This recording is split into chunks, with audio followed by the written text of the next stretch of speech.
జోక్యం చేసుకొని దీన్ని ఆపడం. ఇప్పుడు పాకిస్తాన్ ఆర్మీ మొదలుపెట్టింది పహల్గాం దాడుల ద్వారా. ఇండియా రియాక్ట్ అవుతుంది. ఇండియా క్లియర్ మెసేజ్ ఇచ్చింది, మేము ఊరుకునే ప్రసక్తే లేదు అని. మన అమెరికా నుంచి మొదలుకొని అందరికీ చెప్తున్నాం, ఏ కంట్రీ వాడొచ్చినా చెప్తున్నాం మేము చేసేది ఇంతే అని. సో అందువల్ల ఇప్పుడు వాడికి మార్గం ఏంటి? ఈ వాంట్స్ అన్ ఆనరబుల్ ఎగ్జిట్. పాకిస్తాన్ ఆర్మీ ఆ ఆనరబుల్ ఎగ్జిట్ కావాలి అంటే ప్రపంచంలో ఎవడో ఒకడు సహకరించాలి. ఆ సహకరించడానికి సమయం కావాలి. సో అందువల్ల టకాటక్ పెద్ద ఎత్తున యుద్ధం జరిగితే కన్నా ఇది లాంగ్ అవుతున్న కొద్దీ ప్రపంచంలో కూడా ప్యానిక్ పెరిగి ఆపే అవకాశం ఉంటుందని. అందువల్ల అదొక డిప్లొమాటిక్ స్ట్రాటజీలో భాగంగా కూడా దీన్ని ప్రొలాంగ్ చేస్తున్న సూచనలు కనబడుతున్నాయి. 9వది ఏంటి అంటే, ఇండియా ఏదైనా మిస్టేక్ చేయకపోతుందా, దాన్ని మనం ఎక్స్‌ప్లాయిట్ చేసుకోవచ్చు అని.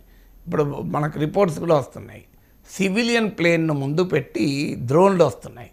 మొదలొక్కటి Saudi Arabian plane, civilian plane, దాన్ని ముందు పెట్టి వెనకాల డ్రోన్స్ వచ్చాయి. దాన్ని ముందు వెళ్తుంటే నిన్న పాకిస్తాన్ సివిలియన్ ప్లేన్, దాని వెనకాల ఈ డ్రోన్లు ఇవి వస్తున్నాయి. సో దీనివల్ల ఏమవుతుందంటే, మనం పొరపాటున ఏదైనా ఇప్పుడు గగనతలంలో వచ్చేటువంటి అది యుద్ధ విమానమా, ప్యాసింజర్ విమానమా, అది ఈ క్వశ్చన్ వస్తుంది. ఎందుకంటే అల్టిమేట్గా ఇదంతా టెక్నాలజీ. ఏదో ఒక మిస్టేక్ జరిగే అవకాశం ఉంటుంది. ప్రపంచంలో చాలాసార్లు జరిగాయి కూడా. అంటే మిలిటరీ విమానం అనుకొని ప్యాసింజర్ విమానాల్ని కొట్టిపడేసిన సందర్భాలు చాలా ఉంటాయి మనకు. ఇది ప్రతి యుద్ధంలో జరుగుతుంది. మిలిటరీ టార్గెట్ అనుకొని సివిలియన్ టార్గెట్ను కొట్టడము, మిలిటరీ ప్లేన్ అని భ్రమపడి ప్యాసింజర్ ప్లేన్ని కొట్టడము జరుగుతుంటుంది. యుద్ధ భూమిలో బ్యాటిల్ ఫీల్డ్ జరుగుతుంది. ఇది జరిగినప్పుడు ఏమవుతుందంటే, అది కారణం ఏదైనా పొరపాటున జరిగితే మనం సారీ చెప్పచ్చు, పొరపాటు అయింది అనొచ్చు. పాకిస్తాన్ వల్లనే జరిగింది, వాడు ఈ సివిలియన్ షీల్డ్ పెట్టుకొని వస్తున్నాడు, మనం ఎన్నన్నా చెప్పచ్చు. కానీ అనుకోనిదే జరిగింది అనుకుందాం. ఆ ప్యాసింజర్ ప్లేన్ అటాక్ అయ్యి 200 మంది చనిపోయారనుకోండి. అందులో ప్రపంచ దేశాలకు చెందిన వాళ్ళు ఉంటారనుకోండి. ఇండియా పైన మామూలు ప్రెషర్ ఉండదు. సో అది కూడా పాకిస్తాన్ లక్ష్యం. అంటే మనను డిలే చేస్తున్న కొద్దీ మనం ఎక్కడో ఒక చోట భారతదేశం పొరపాటు చేస్తుందేమో, ఆ పొరపాటును తాను ఎక్స్‌ప్లాయిట్ చేసుకుని భారత్ వ్యతిరేకంగా ప్రపంచ ప్రజాభిప్రాయాన్ని క్రియేట్ చేయాలి అన్నది వాడి దుర్మార్గంలో భాగం కావచ్చు. 10వది ఏంటంటే ఎస్కలేషన్. అంటే వాడు కోరుకునేది ఏంటి? పాకిస్తాన్ ఇప్పుడు ప్రపంచం ముందు మనము war is not just war and battle field. War is fought in perception, war is fought in public opinion creation, war is fought in diplomacy, war is fought in propaganda. యుద్ధం అనేది కేవలము యుద్ధ భూమిలోనే జరగదు.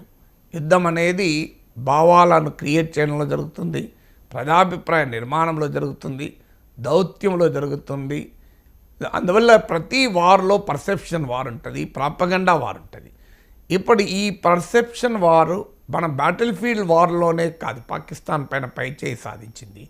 పర్సెప్షన్ వారు, propaganda వార్లో కూడా మనం పైచేయి సాధించాం. ఇలా ప్రపంచం అంతా భారత్ వాదనను కన్విన్స్ అవుతోంది. ఈవెన్ ఇస్లామిక్ కంట్రీస్ కూడా కన్విన్స్ అవుతున్నాయి.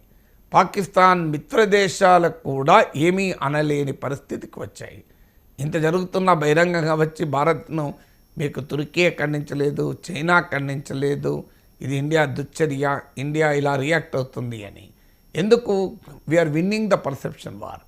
పాకిస్తాన్కు సానుకూలంగా ఉండే దేశాలు కూడా భారత్ని ఎక్కడా నిందించడం లేదు. మీరు గమనిస్తే ఇందుకు భిన్నంగా అమెరికా లాంటి దేశాలకు కానీ ఇతర దేశాలకు కానీ పాకిస్తాన్ చెప్తున్నాయి మీరు తీవ్రవాదాన్ని ఆపాలి అని.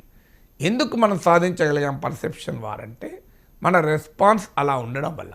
మన రెస్పాన్స్ ఎలా ఉంది అంటే, మన ఫారిన్ సెక్రటరీ విక్రమ్ మిస్త్రీ పదే బ్రీఫ్ చేస్తున్నట్లు బ్యాలెన్స్, అది అదే వాళ్ళు మన ఫారిన్ సెక్రటరీ అఫీషియల్గా వాడిన పదాలు మెజర్డ్, ప్రపోర్షనేట్, నాన్ ఎస్కలేటరీ, రెస్పాన్సిబుల్, ఇది మనం వాడుతున్న పదాలు. మెజర్డ్ ఆచితూచి, ప్రపోర్షనేట్ ఏ డొమైన్లో ఏ ఇంటెన్సిటీతో మనపై దాడి జరిగితే అదే డొమైన్లో అదే ఇంటెన్సిటీతో రియాక్ట్ అవుతున్నాం. అలాగే రెస్పాన్సిబుల్, బాధ్యతాయుతంగా ఇప్పుడు వాడు చర్చ్ పైన, టెంపుల్ పైన, గురుద్వారా పైన, పౌరుల పైన టార్గెట్ చేస్తున్నాడు పాకిస్తాన్. నిన్న జరిగిన దాడిలో కూడా జమ్మూ